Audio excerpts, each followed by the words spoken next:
Good evening, everybody, and welcome to the Week 5 edition of the Football Diehards DFS show. We are here with you every Saturday night at 9 p.m. Eastern, breaking down the entire slate so you can win some money on DFS Sunday. I'm here with my wonderful co-host, as always, Eric Romoff at Fantasy Nav. I am Jamie Calandro at JAC3600, and we are about to get down to it. We're going to change it up a little bit this week, and we're going to go position by position for you and get to some of the better game stacks, just so we can kind of hit on every players that are at the top of our list for both cash and GPP play. But before we get down to it, and make sure we're live on the YouTube page, so make sure you bring your questions into the chat. We should get to them. We usually get to all of them, but and we're here for you. But before we do get into it, Eric, how's it going, and how did you do in week 4? It's going well. I did all right in week 4. I wasn't in love with the slate. We talked a little bit about it on the show last week. And whenever that's the case, I tend to err more on the side of cash than I do of tournament play.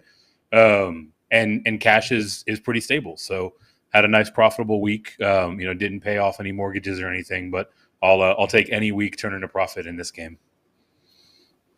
Oh, yeah, absolutely. It's just like at the casinos. If you walk out of there with more money than you started in with, it's a win, no matter how much you're taking home. I had a similar, yeah. This was definitely my best week to date. I touted Marcus Mariota to the heavens last week, and that one blew up in my face. You kind of reeled me in a little bit, but I wasn't having any of it, and I went pretty much all in on him. But in cash, the skill position players I had. Trying to think, I had CeeDee Lamb, I had TJ Hawkinson, I had enough pieces of that Detroit-Seattle game to more than make up for Mariota in cash. So I won every double up and over 85% of my head-to-heads. And then I had a game stack of that Seattle-Detroit game, so that was a nice little 4-figure take for me there. So nice. Week 4 is the one where and that was a good one. Week 4 is the one we're looking to build off of. So we have week 5 coming up. Good evening to everybody in the chat. Again, bring your questions here. We'd love to help you in season long and in DFS with whatever we can do. Before we do get into the main slate, once again, we do have a London game to just kind of quickly touch on. So we're going to go there. I'm thrilled that I get to watch the Giants at 9:30 in the morning tomorrow. That's like Christmas coming early for me there. I get to work on the slate while watching the Giants hopefully beat the Packers in London. But from a fantasy perspective, this is a complicated game. We've got the Giants, who have pretty much every wide receiver out for them, and Daniel Jones nursing what they call a mild high ankle sprain after hurting that last week, and Tyrod Taylor is out with a concussion as well. So if you're playing the showdowns, and I play every showdown slate. If you're playing this showdown, how are you approaching this game? Kind of from a macro perspective, almost. Yeah, I mean, I think this is a game that is going to play very slow, right? Both of these teams like to run the ball a lot, depending on how mildly severe Daniel Jones's oxymoronic injury is. Maybe we see some more wildcat and triple option, right? So there should be a lot of running of the football in this game. So whenever a game's going to be slow like that, I tend to err on the side of defenses in showdown, of kickers in showdown, right? Players that you don't need to go the length of the field to get scoring opportunities. Defenses starting out with points and being able to potentially take advantage of a slow pace. So those 4 options, really all 4 of them, I think should be on the board. Will be pretty heavily represented in my pool of players. And then typically I look to couple those with a running back as the captain. So we have 3 to choose from in this particular slate. Obviously, Saquon Barkley is incredibly expensive, but rightfully so. He has the best chance to score the most points. So a pretty heavy rotation across those 7 players, and then trying to find a little bit of differentiation with some other guys will be my plan for the early slate tomorrow morning. I agree. Is this a slate where you would, for our subscribers at Fantasy Team Advice, kind of look for the best spots in which to captain a defense in showdowns? And usually I discourage it just because I mean, it's just so tough to find an optimal lineup where the defense is the captain. I mean, you need at least one touchdown and sometimes two to make up for anything that becomes more than a game like we saw this past Thursday. But using that as an example, I didn't win much on Thursday. I broke about even. I think I won like $2 when all was said and done on the Thursday slate this past week. But my highest scoring lineup was the one where I did have the Denver defense as the captain. Is this a game that you're okay doing that? Yeah, I think it's a fine approach in the context that you just shared, right? It sounds like you had several lineups in play, one or some of which were ones where a defense was captain. That's fine, right? If you're firing a lineup, if you're firing a small handful of lineups, kind of 5 or less, I wouldn't recommend putting them up top as your captain. But if you're going to have 10, 15, 20 builds out there, having some exposure to defenses up top is certainly a viable strategy, as represented by this last Thursday's game, right? I don't think tomorrow morning we're in for quite as big a mess as we saw in Denver on Thursday. But point being, I believe it was actually a double defense team, one of which being the captain, won the $1 million on Thursday, right? So it is on the range of outcomes. It's just not something that I want to bank the entirety of my exposure for the London game on. Yeah, and I think that's a good point too. I failed to mention that when you're throwing those single bullets out, although I feel like I saw I feel like I saw the guy that won the $1 million said that it was one lineup. I could be mixing it up with some other one, but that's not the norm. I mean, was it not? I'm suspicious. I didn't see that. I think it sounds highly unlikely. If he did, then fantastic. Good for him. But I could be mixing it up with something else too. Yeah, no, yeah. Don't do that thinking that's going to happen. Usually the ones that take down those millions are the ones that max enter 150,000, which is why I stay away from them, really. Right. But I'm kind of in agreement with you. And just real quick before we move on to the main slate, how about the Packers side of things? Are you interested in, maybe stacking up their like if you have a Barkley captain, which will be the most owned, are you trying to fit in a Packers passing stack alongside with that, or you kind of think it's if you got one or two lineups, it's optimal to just do running backs, defenses, and kickers, and kind of not trust either side through the air? Yeah, it's tough because if you're going to have Barkley in as your captain, if you are going to go heavy on Packers pass catchers, you then also need to roster Aaron Rodgers. So you have the two most expensive players, one of which being in your captain. So, with just those two players off the board, you're all the way down to $5,200 average remaining for the rest of your lineup. So it'd be really hard to get, quality players in that mix, right? You'd probably have to have some Randall Cobb in that mix. Even he's over 6K. Christian Watson, Bob Tonyan. I mean, guys that have very limited roles in this offense are the types of players that you're going to have multiple of in your lineup to make it work from a pricing standpoint. So I probably won't have much, if any, of that type of roster construction, but I will have a lot of Saquon captains. It'll probably just be with a couple other pieces from the Packers side, but not stacked up with Aaron Rodgers. Yeah, I'm kind of in agreement with you on that too, and I'll just throw in as we end this little segment that if you are bent on getting Barkley and Rodgers and one at least of Lazard or Dubs in there, that's eating up a ton of salary. Some cheap dart throws you can do, Darius Slayton is 1,600, but he's expected to start. And that's I think that's probably the best one to go with, even though he's got the dropsies his whole career, and it's a tough matchup for wide receivers. And then you can try and guess the Giants tight end carousel. They're running two tight end sets a lot, mostly as blockers, but if one of them falls into a touchdown and you got them at single digit rostership, that's a nice little boost there. So, but that's a guessing game there. So, and that's the thing, right? If you're captaining Barkley, if you're going to have a Rodgers stack, almost all of those builds are going to have Slayton on there, right? So you basically have one lineup spot to try to get different and try to separate yourself from the field. So that is absolutely a multi-enter type of situation that if you want to take if you're going to approach it that way. Yeah, that's a great point. I mean, build that lineup, a few times and just change up that last spot, like you said. I Right. think you're right on with that. Awesome. All right, so that's Giants Packers. Oh, and the chat's going nuts here. So, all right, before we get into the main slate here, thank you all for being in the chat. We got a couple of questions here. Let's try and get to them right now. So, from Pratham Pusker, I hope I'm saying that right. I apologize if I'm butchering your name there. Which two do I start? Three running backs: Dobbins, Dillon, or Najee Harris. I'll let you take this one first because I'm kind of curious on your answer and I want to see if it matches mine. Yeah, for me, I'm probably I'll put Najee in there first and foremost, right? I err on the side of volume, and while Pickett coming in is somewhat of a question mark, I do think we still see the vast majority of the carries going Najee Harris's way. So that's number one. For me, it's really the decision between Dobbins and Dillon. I like Dillon to bounce back this week. I like him a lot in DFS as kind of an under-owned play. But in a redraft context, I'll actually go on the side of Dobbins. This Ravens team runs the ball a ton, right? They are built through the run.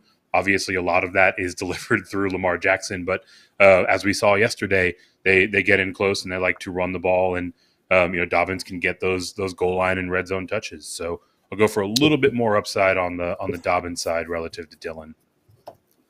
Yep, I'm with you on that one. I was curious if you were going to say Najee was the sit because he definitely has the worst matchup of the three, and arguably the most inefficient. Well, not arguably, definitely the most inefficient offense. Certainly, I was wondering if you were going to use him as the sit, but I agree with you. Dillon is the one that would get the boot for me there, but it's close. All right, we'll go one more here before we kind of get to the slate. Logan E., Devontae Smith, and Robert Tonyan for Dameon Pierce and Nick Collins. Who won this trade? 14-man PPR. Nick Collins, I'm assuming, is Nico Collins. Well, yeah, without the context of the team, that's a tough one. I'm going to side with the Pierce Collins one on this one. Just because, this seems like it might be more an area of need here than just ranking a trade. But I'm, in a vacuum, I'm going to side with the Pierce Collins, even though it's two from the same team. Tonyan is still a part-time player, even though, he is a red zone target. Devontae Smith, in that offense, you could argue is the best player in this of these four. But Collins is playing a high snap share, and Pierce is definitely the RB1 there in Houston. So that's the side I want. Where are you on that? Yeah, I'm right there with you, and it is not just my my Texans homerism. Devontae Smith can absolutely.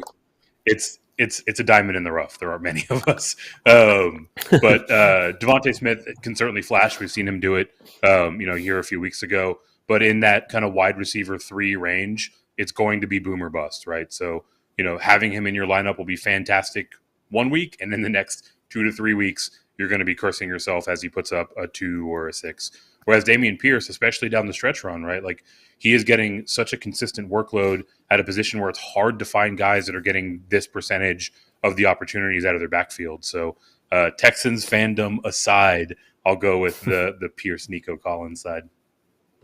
All right. Yep. Hopefully you didn't say which you were on the end of, so I think in our eyes, hopefully you're on the receiving end of the Pierce Collins and their Logan. But thank you for the question. We got a few more we'll get to in a little bit, but we want to start getting into the DFS portion of this show. And like I said, we're going to go somewhat differently this week and kind of go position by position just to help you build a little bit more rather than just go game by game and maybe miss out on some of the key plays that we want to highlight. So we'll start with the quarterback position.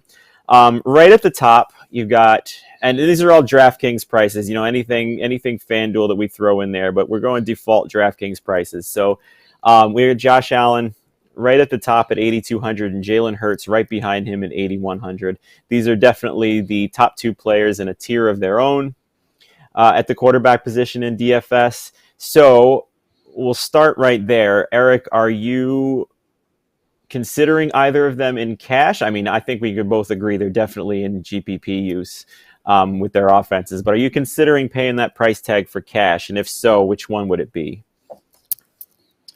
Yeah, I absolutely would consider both of these players in cash, right? For me, building out a cash lineup at the quarterback position specifically, I want these dual threat options almost universally, right?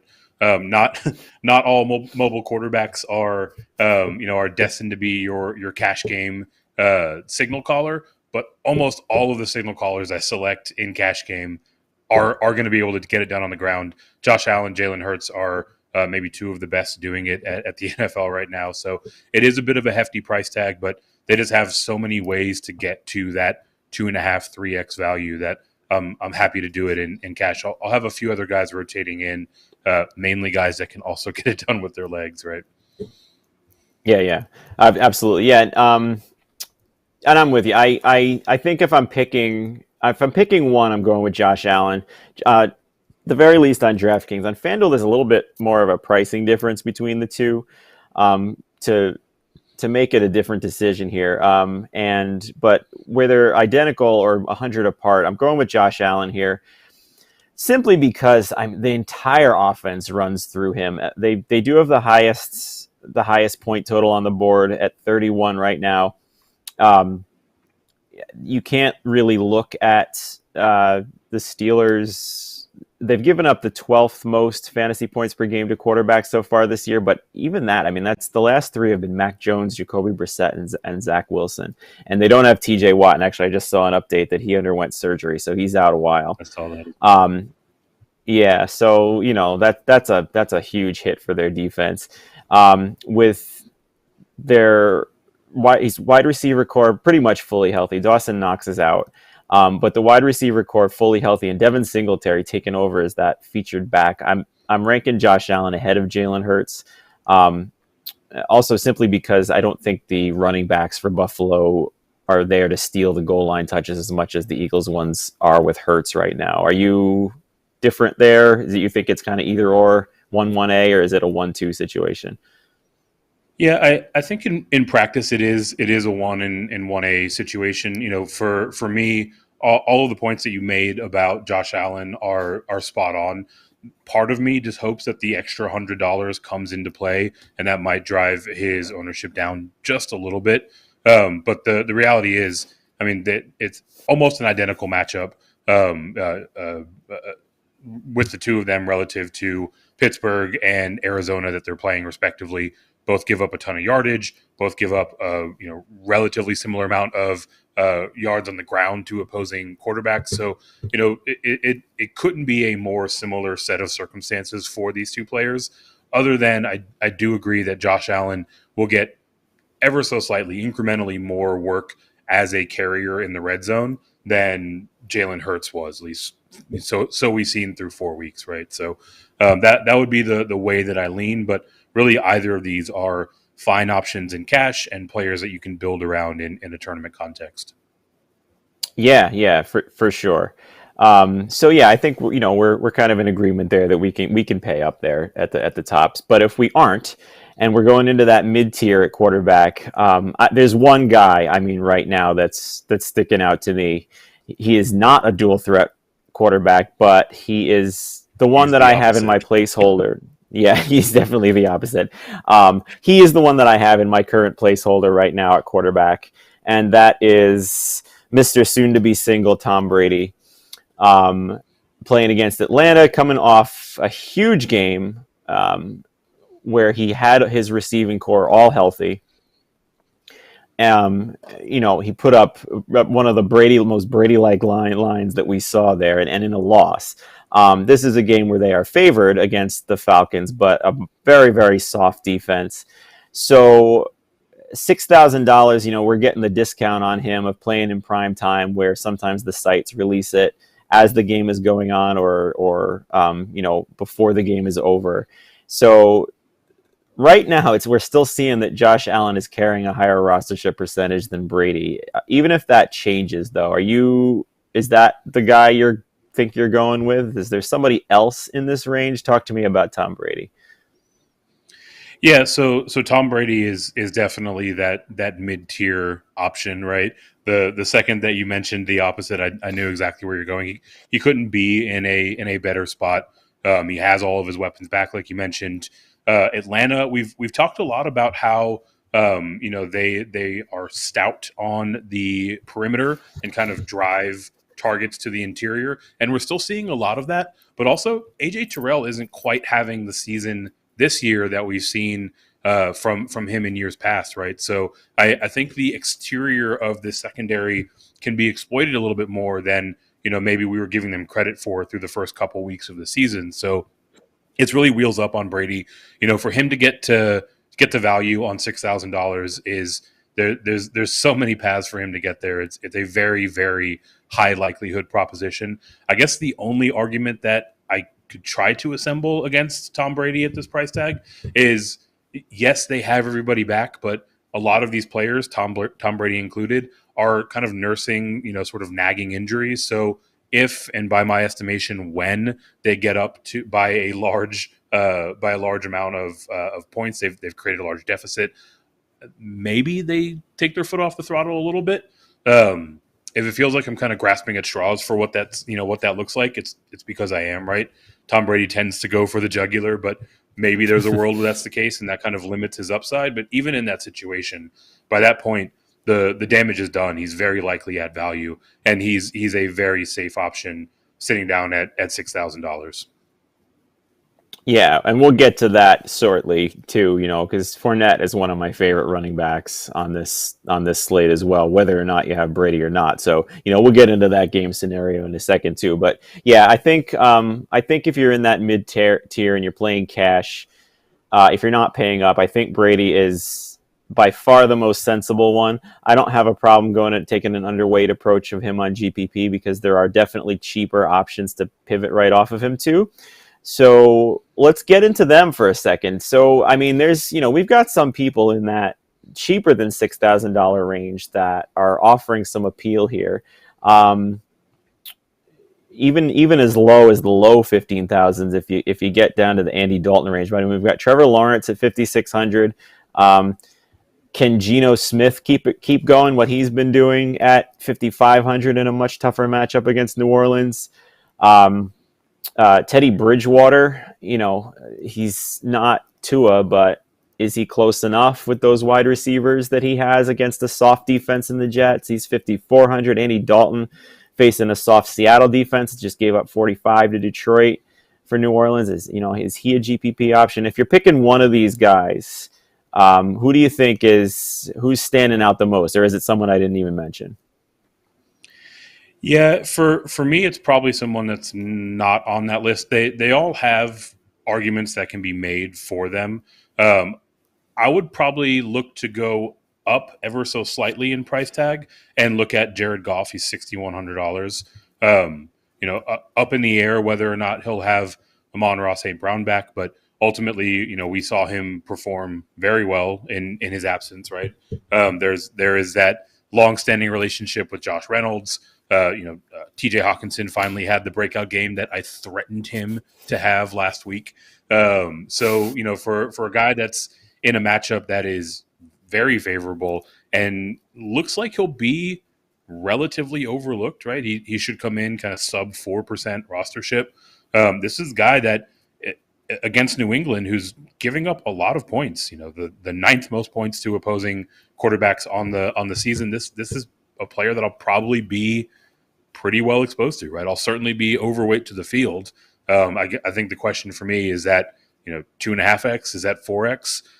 But we've seen him do it with backup pieces and take advantage of similar matchups as recently as last week, right? So I would be surprised if he comes in, sub 4%, just given how big a week he had last week. But if it's anywhere near there, I think that is an area that can be taken advantage of.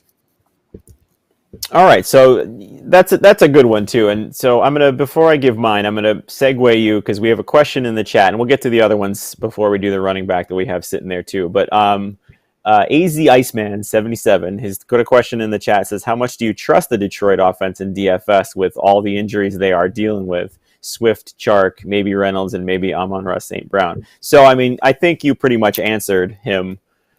Or her, excuse me, that you are not afraid to do the Detroit offense. So I'll just kind of throw that last bit in there that he mentioned at the end there. If St. Brown sits, and if Josh Reynolds sits, last I saw, I'm pretty sure Josh Reynolds is expected to play. But if St. Brown sits, does that? Are you like, is your Goff take assuming he's in? Does it matter to you? Like, they scored 45 points without all those guys last week. So is that changed anything for you if those guys are out, or at least one of them? Yeah, I'm operating under the assumption that at least one of those two will be there. Like you said, it seems like Josh Reynolds is the more likely of those two to suit up and play. But there's a world where they're both available, right? Really, the only instance by which I would kind of soften my position on Goff is if they are in fact both out. That seems like the less likely scenario.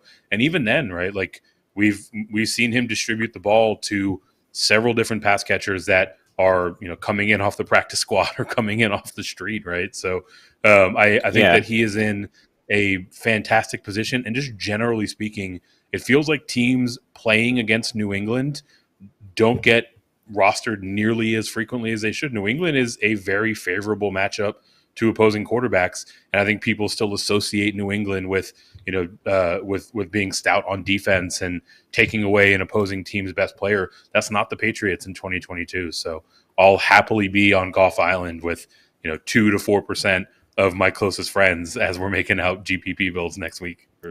All right, yeah. There we go. So, the Lions. Keep rolling with the Lions offense. Thank you for that question.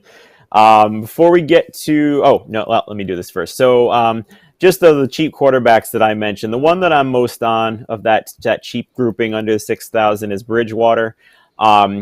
It's more the Miami offense than anything else, but they're pass heavy right now. I don't think that really changes too much with him under center. Jets defense has given up 7.3 yards per pass attempt, 7 passing touchdowns already. They only have 8 sacks so far through 4 games, which is in the bottom half of the league. And he's got Tyreek Hill and Jalen Waddle. So I think, that's a matchup that I'm going to go out there, and you can easily stack Bridgewater with Hill and Waddle, and Bridgewater is so cheap himself that you can get like a high-end running back in there as well. So that's probably the cheap guy that I'm going with this week. But I like the Goff call as well too. This, like you said, at the same price pretty much as Brady. I don't think anybody at all is going to be on him. So I think with the Bridgewater call, we do need to keep a close eye on the reports coming out of Miami tomorrow morning, right? Fortunately, it's a 1:00 game, so we should have good visibility. Both Hill and Waddle are carrying a questionable designation. Sounds like Hill might be legitimately questionable. So if he's not out there, I would probably look to walk away from Bridgewater altogether, right? But Bridgewater is shown to be a capable enough quarterback at the NFL level. So if he has those two weapons out there, definitely in range. If I'm moving off of him, I'm probably moving over to Carson Wentz. Again, sub 6K. This matchup against the Titans is very favorable. The 6th most points allowed to opposing quarterbacks on the season. And almost all of their cornerbacks and secondary players are just getting torched in and out, right? Several of them are allowing 82% of their targets that they're covering to be brought in.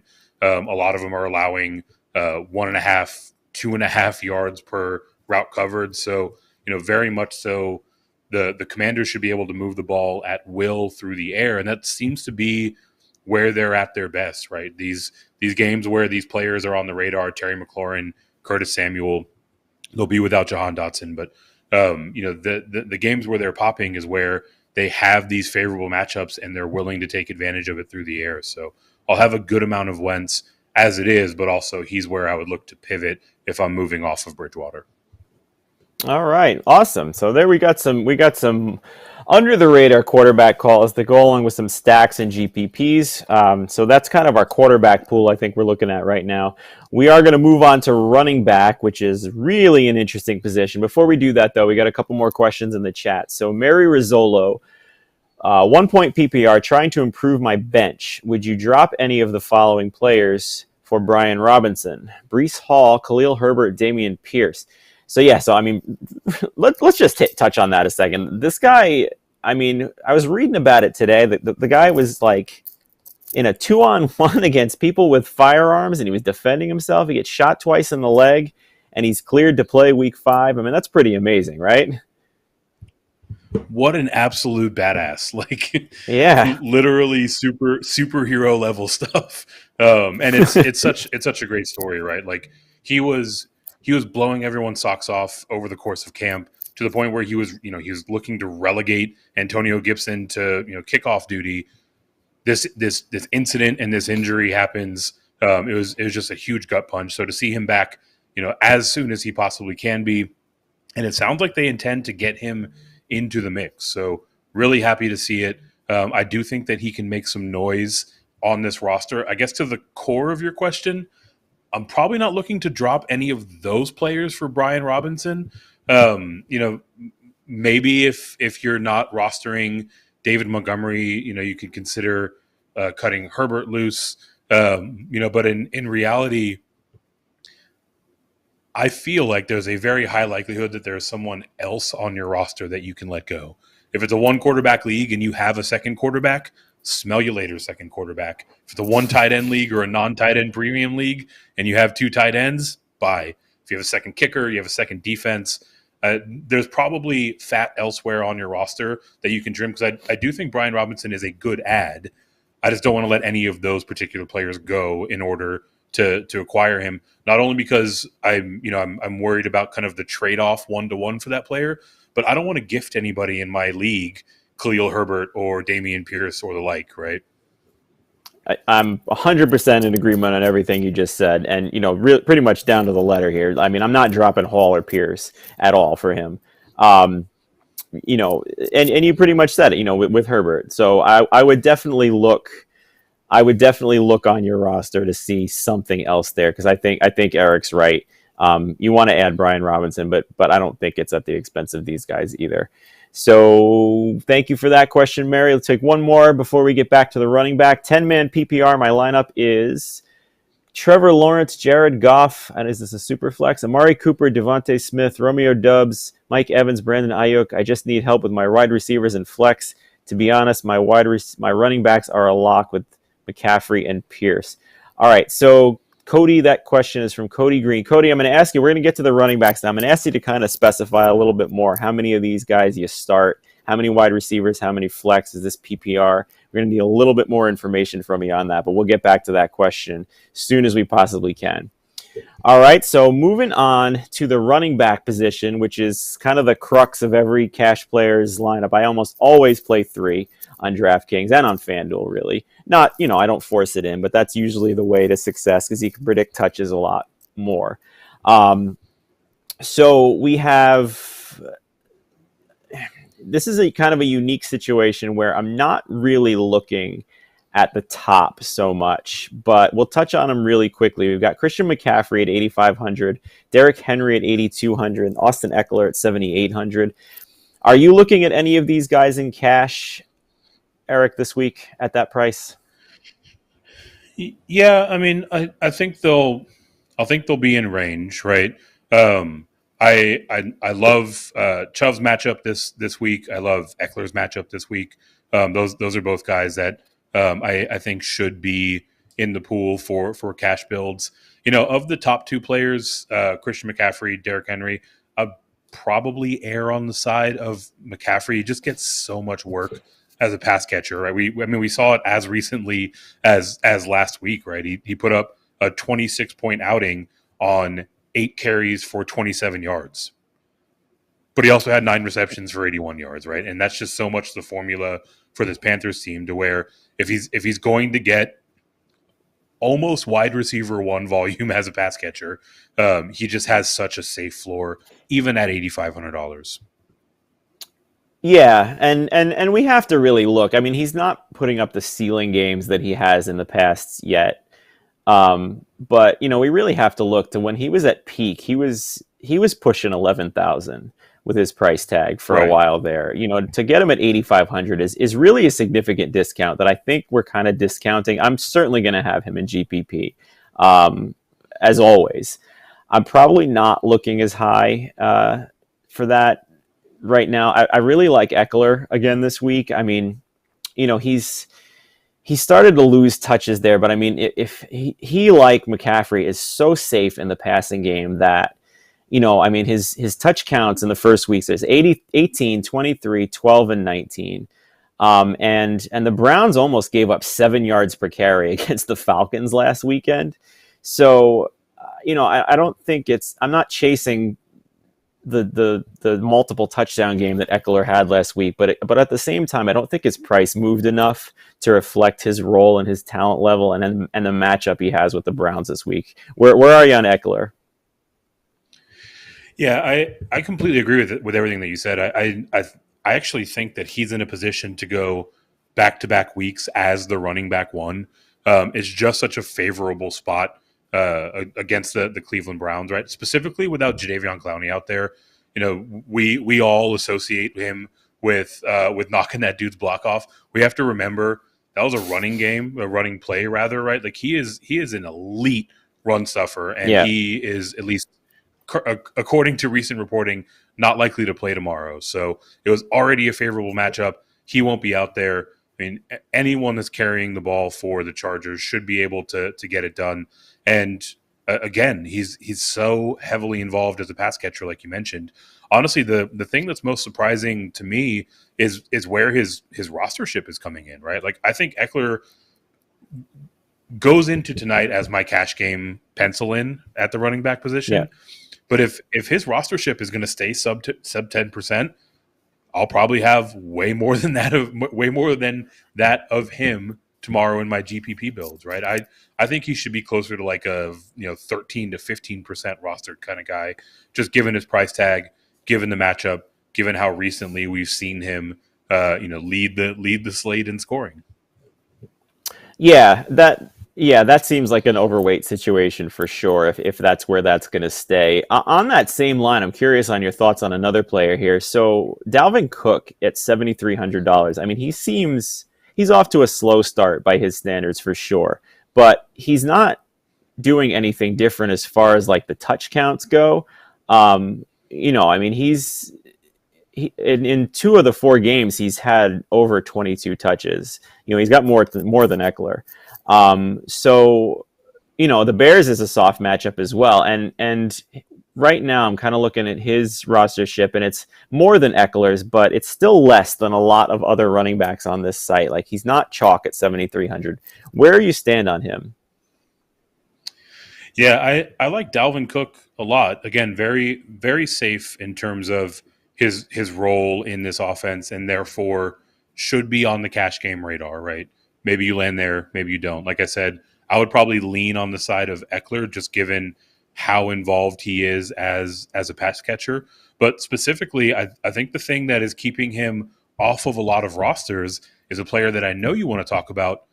Leonard Fournette is sitting there $400 less, right? I think anyone that is hovering over the Dalvin Cook button is someone that is probably going to go back and be just as happy taking Leonard Fournette at the discount and leaving Dalvin Cook potentially in the single digits in terms of rostership. So again, another player that if he's sub 10%, I want to have a lot of exposure to, and a player, I don't know how much time we're going to spend on defense, but a player that stacks up beautifully with a very strong defensive option in the Minnesota Vikings as we finish out our builds. Yeah, and that's something you always want to look for too.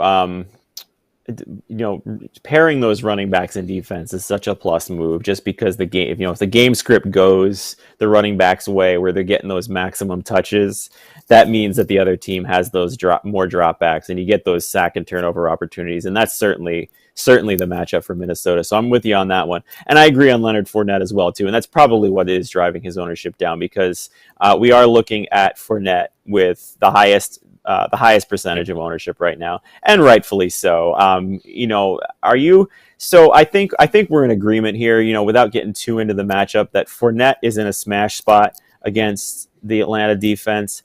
Are you at all concerned with the amount of playing time he lost to Rachaad White last week, or do you just kind of attribute that to the fact that they were playing from behind the entire game? I'm moderately concerned about it. Leonard Fournette, a lot of the reason why he's on so many rosters in the season-long game is that he is one of the few three-down capable backs in this league. So following that logic, game script shouldn't really take him out of the game as much as it did last week.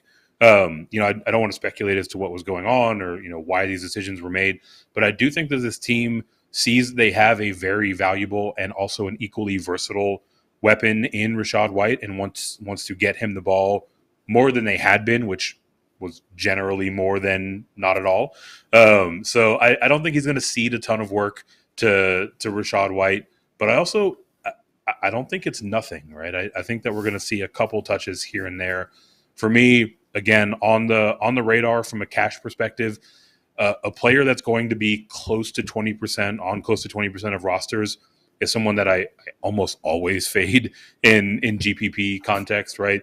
I see him around 19% right now. I'll probably have him somewhere closer to 5 to 6% of my builds for tomorrow. Yeah, I'm with you on that too, and I think that's a good spot. And there's ways to get around that too. I mean, just stack the Bucs passing game. That's even that with Tom Brady's high ownership. I mean, if you stack them with double receivers against the Fournette ownership, there you're getting some leverage there with one of the better teams on the slate. Another running back in this, we're kind of gotten into this sub 7K range here. Another one I'm curious on your thoughts on is Alvin Kamara. I mean, we've got Andy Dalton in at quarterback, and Michael Thomas is out again. Jarvis Landry is still questionable, but Kamara is back. This is an incredible matchup for him against the Seahawks, who have given up the fourth most fantasy points per game to running backs. He's only 6,600. What are you thinking about with him? I mean, one more thing on that too. The Saints team total is 26, which I find to be very odd. Are we that down on the Seattle defense that an Andy Dalton-led team without the number one receiver, if you still even want to call him that, with Olave's rise here? Are we to buy into that that over-under? And if so, I mean, how can you sit Kamara at 6,600? Yeah, I don't think you can, right? The thing for me right now, I see him as slated to be the second highest rostered running back on the week. I'm not sure if you're seeing something different or even similar. I think the reason why that's the case is he's still carrying that little orange Q flag next to his picture. Mm-hmm. Once that's cleared up, again, another game that we'll have news because it's a 1:00 kickoff. Once that's cleared up, I wouldn't be surprised if he leapfrogs Leonard Fournette even, right? A couple $100 less expensive.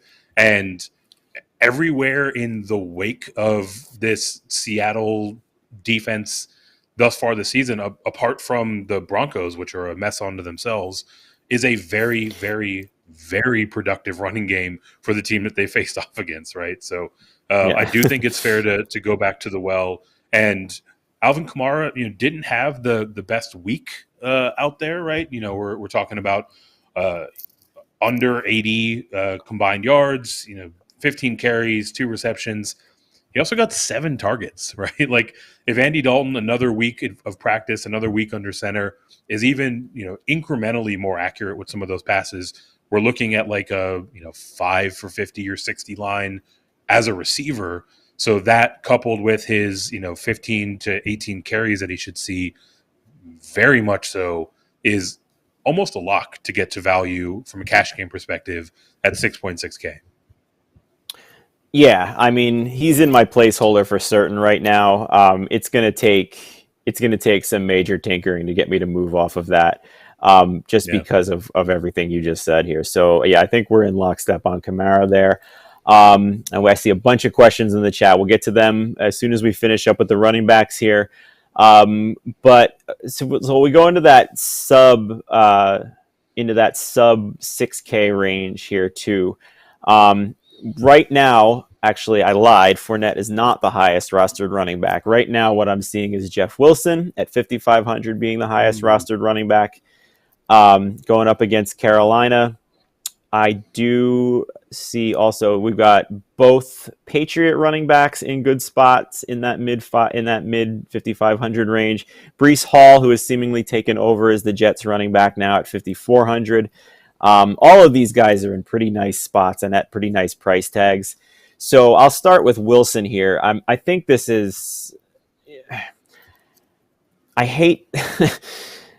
I hate locking him in. I really do. But I mean, when you consider the fact that the Panthers have such good edge rushers and the San Francisco offensive line is in trouble now, you have to figure that this is a game that they're going to lean on their running game. The problem with Wilson for me is the fact that Deebo Samuel is also their running game. Nevertheless, with Wilson coming in with 53 touches over the past 3 weeks with Eli Mitchell out, and that price tag against Carolina was given up almost 5 yards per carry, I really do like him at 5,500. I'm curious your thoughts on him. Yeah, I don't love Jeff Wilson. The thing for me with Wilson, he's really touchdown or bust, right? You look at it, he's going to be in the mid-teens in terms of carries, and basically he's going to get you like 60 to 80 yards. If he scores you a touchdown, you're very happy with him. If he doesn't, he's a few points shy of even getting to value at $5,500, right? So I almost this sounds a lot like the the toil that we fight through with tight ends, and therefore I kind of think of him in a similar way. And it's not like he's in this amazing spot, right? Carolina is right around league average, if not, slightly better than league average against opposing rushers, right? So if he was in an absolute smash spot, then I can see an argument for him to be in the top, 5 or 6 in terms of rostership. But, he's going to be what he's going to be. Do you feel comfortable relying on a touchdown in cash games? I typically don't. I'll certainly have him in the player pool. I'll probably be a bit underweight, a little bit closer to his rostership. I see him around 11 or 12% for GPPs, so I'll probably be closer to 9 to 10. But I don't feel very good about putting him into my cash builds where we sit right now. It's a tough one, and it's one of those ones where it's, do you go with the chalk there, or do you go with all the negatives that you just brought up, which are certainly similar? Right now, he is not in my cash lineup. I have an Eckler, Kamara, Fournette build with some mid-tier and cheap receivers, which I like. If I find myself thoroughly uncomfortable with those receivers, I'm okay dropping one of those guys down to Wilson just to get some money for a receiver I like a little better. But right now, I'm kind of comfortable with that. All right, so just real quick, we got about 20 minutes left here. We want to get to definitely want to touch on the receivers and then, the tight ends and the defenses quickly. But, still in that 5,500 range. I don't know about you. I love the New England running game this week, especially with their third string quarterback, Zappe, starting. I think they're going to lean on that thing in the entire game against Detroit, who's given up almost 5.5 yards per carry and the second most fantasy points per game. If you had to pick between Harris and Ramondre Stevenson, do you have a preference? Are you kind of okay with the argument for either? Are you comfortable putting both in a lineup? So to your last question, no, I will not put both in a lineup. There's so many things that can go wrong with a third string quarterback there where I don't want to have double the exposure to that. I'm seeing them essentially come in at roughly the same rostership, right? So for me, I'll take a little bit of the discount. I'll save the $100 and go to Stevenson, but also far more involved as a pass catcher, right? Relative to the no passes catching that you can count on from Harris. So, Stevenson, that safety blanket of a running back out of the backfield is something that is important to a backup player. A little bit cheaper, so I'll lean that way. Yeah, and I'm just looking here at the touch counts. Stevenson has averaged 17 per game. He's got 34 over the past 2 weeks. So Harris's snaps are down with that, and I think what you said kind of holds more weight on DraftKings with the passing game role. I'll point out, if you're favoring Harris, he does have 5 red zone rushes as opposed to Stevenson's 2 the last 2 games. So I think either one of them are in play here. But I'm with you that I would lean Stevenson over Harris as the one that I would pick. All right. So anyone else you want to throw in there as far as a running back goes before we move on here? I cannot quit Travis Etienne. Absolutely wonderful spot against the Texans. Are giving up a ton of yards on the ground and yards out of the backfield as a pass catcher to opposing running backs. And for as much as we want to dunk on him, he's still carrying about a 40% opportunity share, right?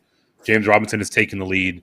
Etienne has a role, might be 1.5% rostered. So look for some leverage with Etienne and hold my nose while I do it.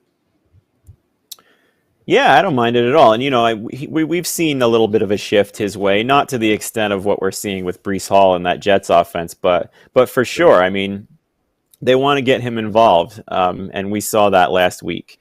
All right, so that was the running backs. Like I said, we got about 15 minutes here. I want to get deep into the receivers, but we got a bunch of questions on there. We're going to take them very quickly, so without too much explanation here.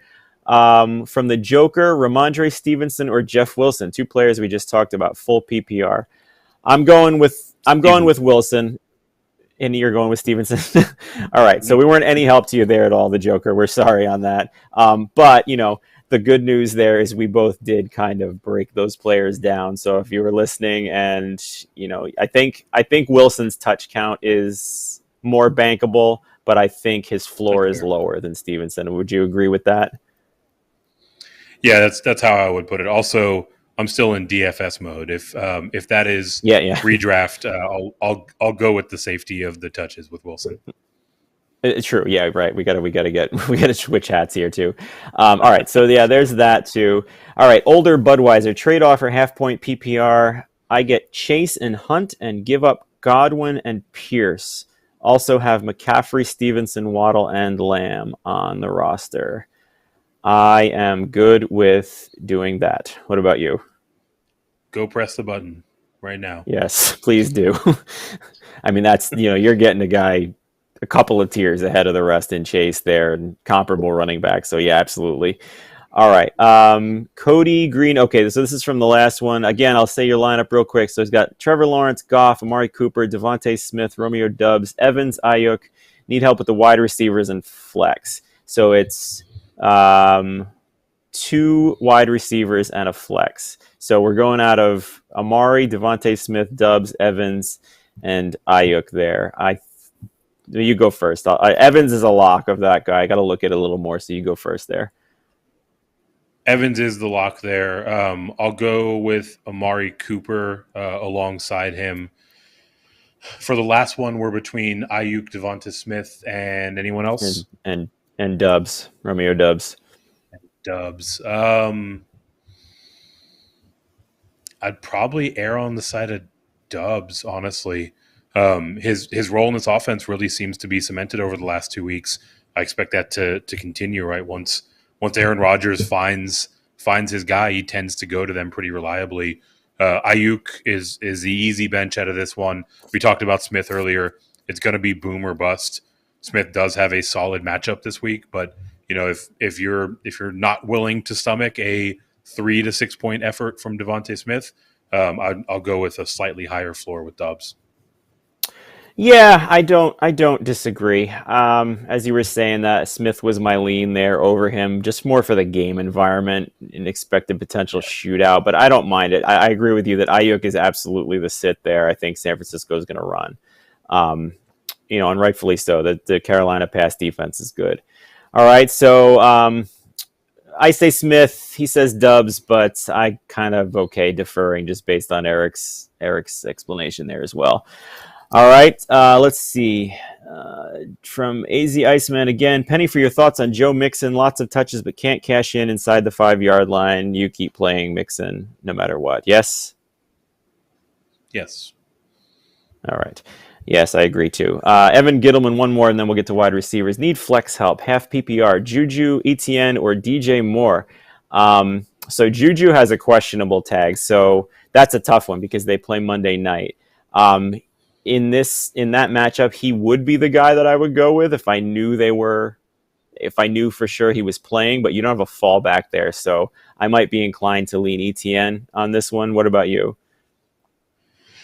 Exact same line of thought. If you have almost anybody that you can put in Juju's place, if you can scoop up Mecole Hardman, If Hunter Renfrow got dropped for one reason or another, I'd be fine rolling the dice and trying to wait Juju out.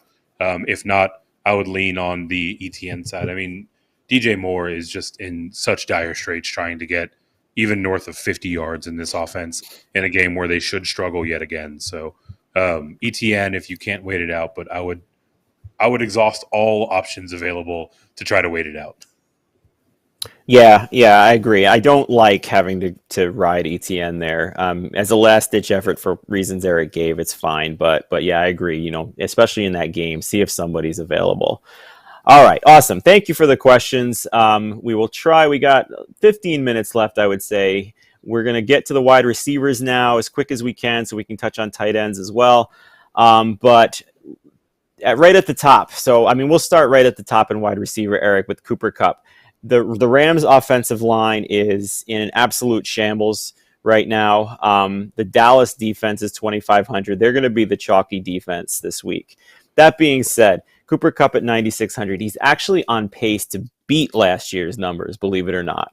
So is that a price tag you're going to in cash, or are you kind of, let me put it this way. If you're looking at some of the other top wide receivers on this slate, like we've mentioned Tyreek Hill, we've mentioned Deebo Samuel, you're talking about guys who are almost $2,000 cheaper than Kupp. Is he worth that over those guys on this slate?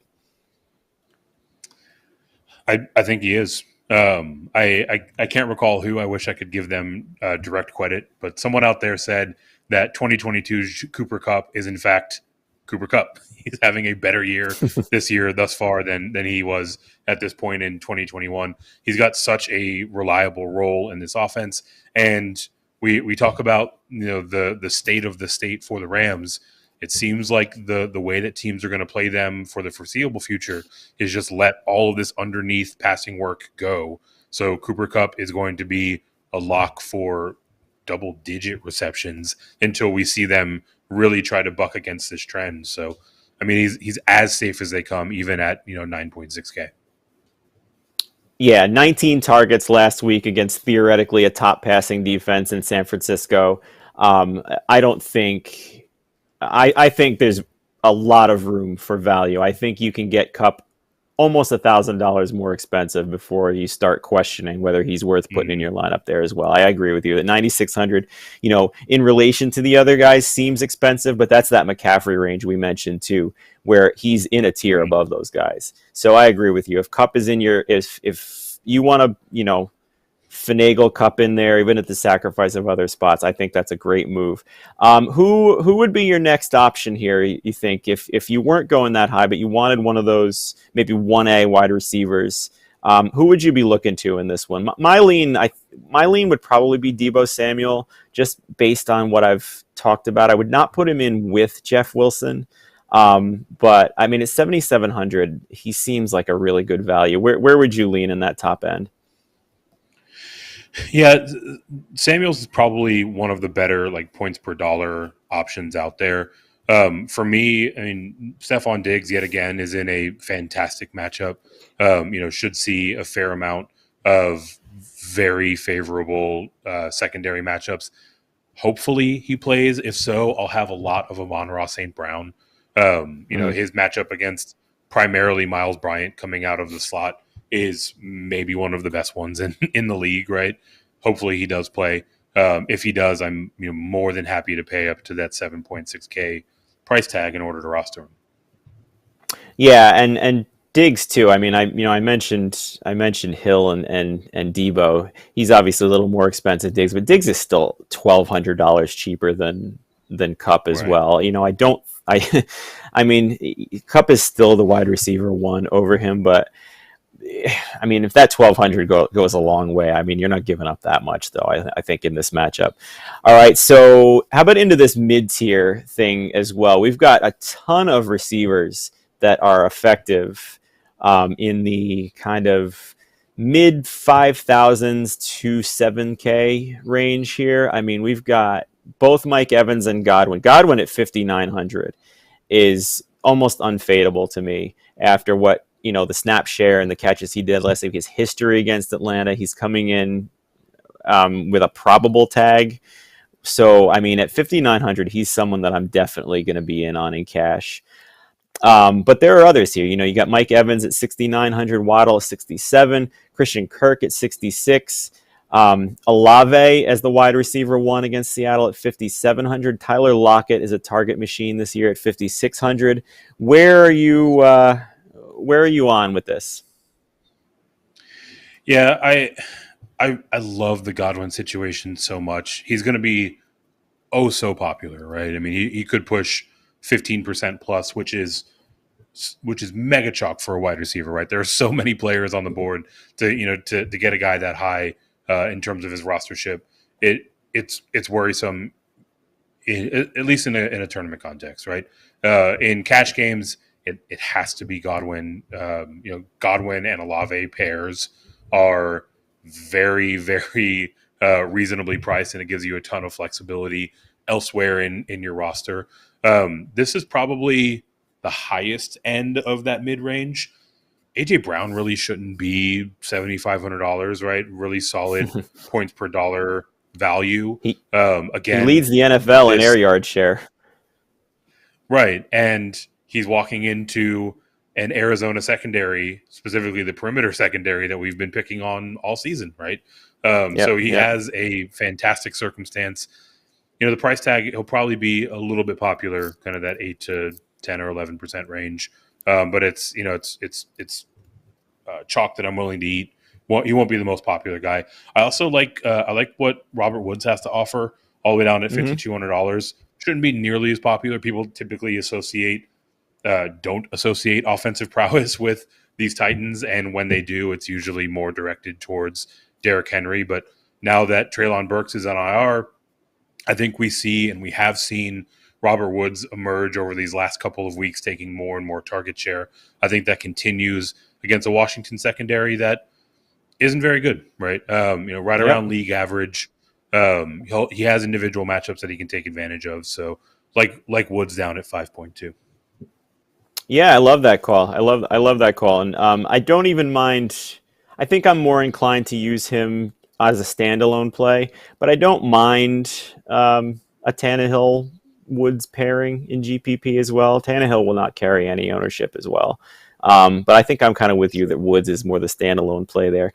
So one more play in this range before we get into the cheap end here, and then we'll get to tight ends and we'll wrap up the questions. Talk to me about Drake London. So Kyle Pitts is out. London is already leading this team in pretty much every relevant receiving stat. But the Buccaneers are a difficult matchup, and he's pretty much it. Like, are they going to just scheme him out? Or is this a time where he's just going to get so much volume that, he overcomes that 5,900 price tag and 6,200 on FanDuel even? I'm inclined to be more in than out on him, but I'm curious on your call. Yeah, I'm probably on the other side of that coin. It's marginal one. is the point, right? Like he's right there. I do think he sees an incremental, if not a sizable increase in his target volume. But like we've talked about in weeks past, this Tampa Bay defense is no longer a pass funnel, right? They no longer just shut down the run and you can pass all over them. They are a stout defense end to end. Todd Bowles is one of the best defensive minds in the league, and he is the one that is at the helm. So Drake London has an incredibly tough matchup and a tough circumstance, right? They don't have that counterpunch of any note, right? London should see well into double-digit targets. I don't know if he catches more than 6 or 7 of them. He's going to see a lot of bracket coverage. He's going to see a lot of Jamal Dean, a lot of Carlton Davis. These are guys that are allowing 45 and 64% catch rate on the passes they're defending, respectively. Much tighter than league average. I mean, he's got some rough sledding ahead of him, to say the least. Yeah, and it's a tough one too. And when I say in more than out, he's definitely not a cash play. there's too low a floor on Absolutely. that. But I don't mind if the volume comes their way and he does beat his matchups, because we still have very little NFL data on him. I think he could be a nice GPP play there too. But I mean, you make a compelling argument for his downside there as well. All right, so getting into that super cheap range, sub 5,000. There's really one guy that kind of sticks out to me. Two, and they're both the same price at 4,100. The first one is Zay Jones, who is currently in my cash lineup, and this is the one that I said, if I don't feel comfortable with the bottom portion of this, then I really want to upgrade him to a little bit more stable receiver. I'll get off one of those running backs, but he did have 11 targets in week 3 before missing week 4. And he had 9 in week 1 against Washington. And this is another good matchup against Houston for him. Christian Kirk is definitely the wide receiver 1 there, as he's shown with his stats. But are you okay with 4,800 for Zay Jones? I'm fine with it. I'm not thrilled with it. More to do with the game setting, right? Like Jacksonville should be able to get up early and to maintain a sizable lead for the majority of the game. So whenever that's the case, relying on these secondary or even tertiary pieces in an offense, gives me some feels. But when we've seen him on the field, it does look like he has a role to play in this offense. He is not kind of the the boomer bust afterthought. They are looking to get him the ball. So, a little bit hesitant just based on the fact I think that Jacksonville is going to boat race the Texans, but certainly has a very clear path to paying off such a reasonable price tag. Yeah, we'll see if he stays in there. I'm kind of with you. It's fine as a means to an end, but I do understand the fact that he could go for 2 catches and 13 yards in this game too. So the other one at 4,100, I'm curious on your thoughts on. I don't have him in anything yet, but Rondell Moore is there, and he's in essence back in what could be a shootout game. He pretty much rendered Greg Dortch ineffective with snap shares and everything. Is he someone you're on? He is someone that I'm on. Yeah. We saw him return to on-field action last week, immediately stepped into a 16% target share. He saw 25% of their targets in the red zone. He ran 30 routes. He very much so is a part of this offense. And specifically, if you haven't been watching much Arizona Cardinals football this year, consider yourself lucky. It hasn't been fun to watch. But at the end of the game, they tend to score in bunches. And you think about, Marquise Brown in an absolutely dreadful matchup, going to see a lot of Darius Slay tomorrow. That leaves Rondell Moore with still difficult matchups in their own right, but certainly nowhere near as difficult as what he would if he were lining up against Slay. So, at $4,100, a guy that should see, 6 to 8 targets once again, that can have that high utilization rate in the red zone. I like Rondell Moore a lot, and I don't think he's going to end up on a lot of rosters, which is, it is full speed ahead for me in a game that is expected to score a lot, that you want to find creative ways to get into. Rondell Moore is a fantastic way to do it. So I'm guessing, I think you've answered my next question. We got about 5 minutes left. We'll get to the tight ends. My question at the same price is, in a vacuum, I'm guessing you prefer Rondell Moore to Zay Jones? I do, yes. All right. Well, there we go. Awesome. So, that's definitely, either way. I think you got a couple of good solid options there. I absolutely agree with you that his upside is there. And I couldn't remember if you mentioned it, but 86% snap share, I think, is what we saw for Rondell Moore in his return. So, that's really, 89.7. 89.7. All right. So, 90%. yeah, that's fantastic. And I think you're right. And you may have talked me into a switch there, honestly, because I've been a big Rondell Moore fan since the get. All right. Awesome. So let's see what do we got here. Okay. So tight ends, real quick. We've got about 5 minutes left before we wrap this show up. The tight end pool is pretty limited for me. So I'm going to start with the guy who is currently coming in as absolutely massive chalk at the position, and that's Tyler Higby at 4,300. And the reason, obviously here is that his price didn't move because they played on Monday night, and we get that discount there. He leads the NFL, or he leads all tight ends in targets and is second in catches. You mentioned before that, people are playing the Rams to give up those quick outlet passes, which obviously explains, Cup's target share. But, this ascension of Higby too, he had 14 targets last week. Are you looking anywhere else in cash but him? Because as of right now, I'm not. No, there's really no need to in cash, right? Someone who's going to be targeted that often, he's reasonably priced. There are a lot of guys that can go 3 for 36. Higby can certainly do that, even if he does do that at his floor. I mean, he's basically right around value. And I do think that we see that game plan maintained, right? I think we see a lot of Higby and Cup underneath. So volume city at that price tag, hit the button and make decisions elsewhere in your lineup for cash. Yep, I agree. And on the flip side, with that elevated ownership, I think it's fairly easy to look elsewhere in GPPs. Just because you said that 336 game is certainly in the range of outcomes. So just looking at a couple of other people in this range here, Dallas Goedert at 400 more, I think, is a nice pivot against Arizona, who, I mean, we've been saying, they were so good against tight ends last year and the year before, and we've talked about Isaiah Simmons on this show. And it's just not the same. They're giving up so many points to tight ends this year. I think it's the second most. I lost that page, but I can find it while you're talking. But I think it's the second most to tight ends. So Dallas Goedert is there. Is it second most? Yeah. So that's one. Anyone else in that range that you're kind of looking at as a tight end in that kind of 4K range? Yeah, right around that range. There are a lot of guys to like as pivots off of Higby. Mm-hmm. Dallas Goedert is absolutely one. RIP my fear of Isaiah Simmons for the time being. On the other side of that matchup, Zach Ertz, right? We've spoken ad nauseum.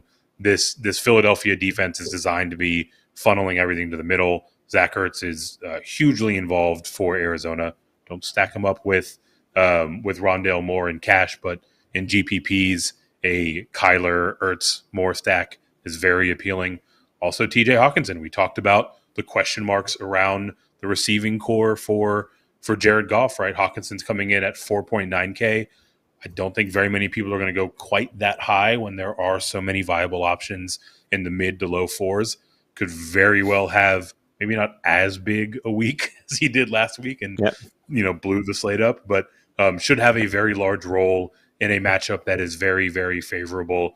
A punt tight end option that I actually kind of like a lot. You go down to Cade Otton. Last week he was out showed there. Up in the chat too. Perfect. He saw 6 targets, 4 receptions, and he was out there on 55% of snaps, right?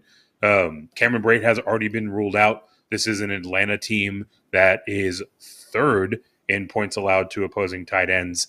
They allow those tight ends to catch almost 76% of their targets. So to get someone all the way down there at $2,500, right, you're basically asking him to catch 3 passes, which is a pretty high likelihood proposition in my book. Yeah, right. And if somehow he gets into the end zone, I mean, hallelujah there. But and it's such a shame that Higby, Higby is such an obvious cash play on this one. It's really a shame because I'd be so happy to get a $2,500 tight end that is viable into my cash lineups on pretty much any given week because they do so much. But I will be absolutely using him in GPPs to get those high level skill positions at the other ones. All right, so that's kind of our tight ends here. We're wrapping it up right now. We don't really, defenses are defenses. My line of thinking is that the cheaper you can go, the better.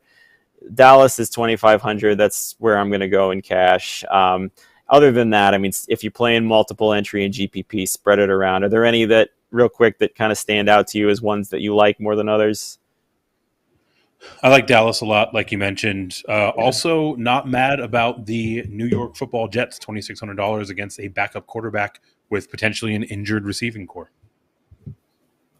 Yeah, I don't mind that either. And then I guess if you want the cheap, if you're paying up, there's a bunch of pay up options on this thing. People don't generally tend to, so you can get some leverage in tournaments with that. 49ers is a great one.